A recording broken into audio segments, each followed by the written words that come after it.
Hi guys, it's Angie with Fun Endeavors Tie-Dye Lab.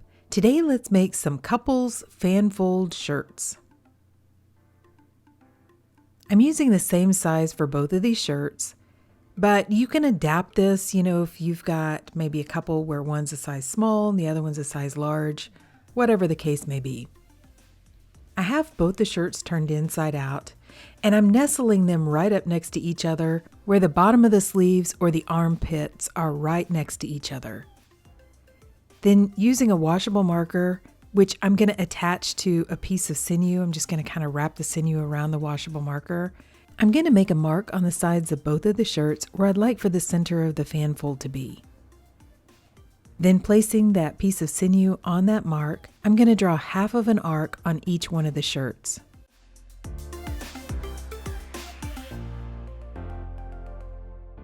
I'm going to fan fold this line, and I'm going to fan fold each one of the shirts separately. Once I have the line fan folded, I'm going to fan fold on either side of this line as well, and I'm going to tie it up with some kite string. I'm using kite string because I really don't want any definition lines in this design. I'm going to go ahead and incline ice dye it, so I like for the dye to be able to move the entire length of the shirt if it wants to.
Once I get down to the very end, there's usually just a little bit of fabric that's pretty thin.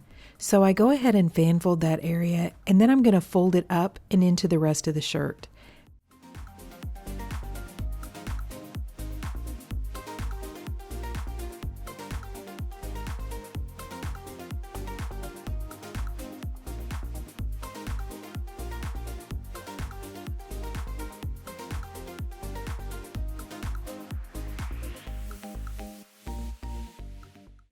I'm going to fold and tie the other shirt the same exact way.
Here's what both of the shirts look like, and I'm going to go ahead and place them aside while I finish tying some more shirts. By the time I came back to them, they were completely dry. You can go ahead and do this design though while they're still damp. They don't need to be dry. I've decided to use some purple and teal or turquoisey type colors on these shirts. I've placed both of the shirts on a metal rack, which I have over the top of one of my long plastic totes, and I'm going to put the shirts right up next to each other. You can see the lines that I fan folded. I have those right next to each other, And I'm going to make myself an ice barrier to go around both of the shirts using some silicone cake molds. I have a link down below in the description for where I purchased the silicone cake molds. I'm going to attach them together, and then I'm going to wrap them around both of the shirts and hold them up close to the shirts using some wooden clothespins, which I'm going to attach to my metal rack. I'm trying to keep both of the lines that I initially drew on the shirts right next to each other.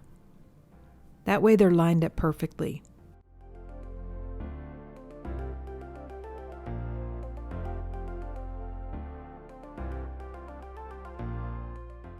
Since the shirts are completely dry, I'm going to lightly spray them with a little bit of my soda ash solution, which I've placed inside of a spray bottle.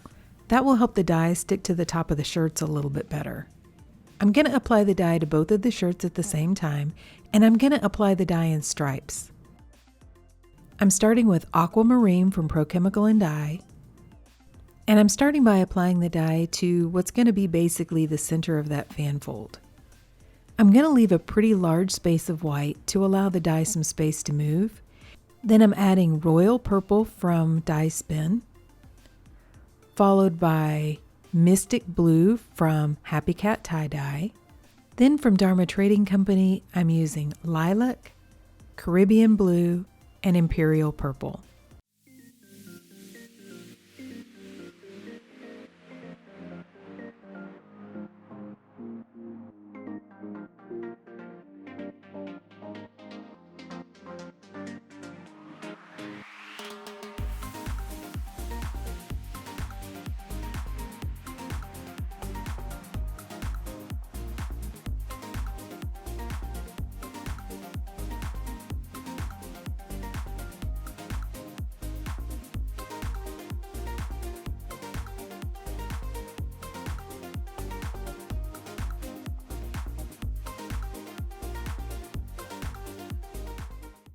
I'm going to add an additional sprinkle of soda ash over the top of the dye and then add on a layer of ice.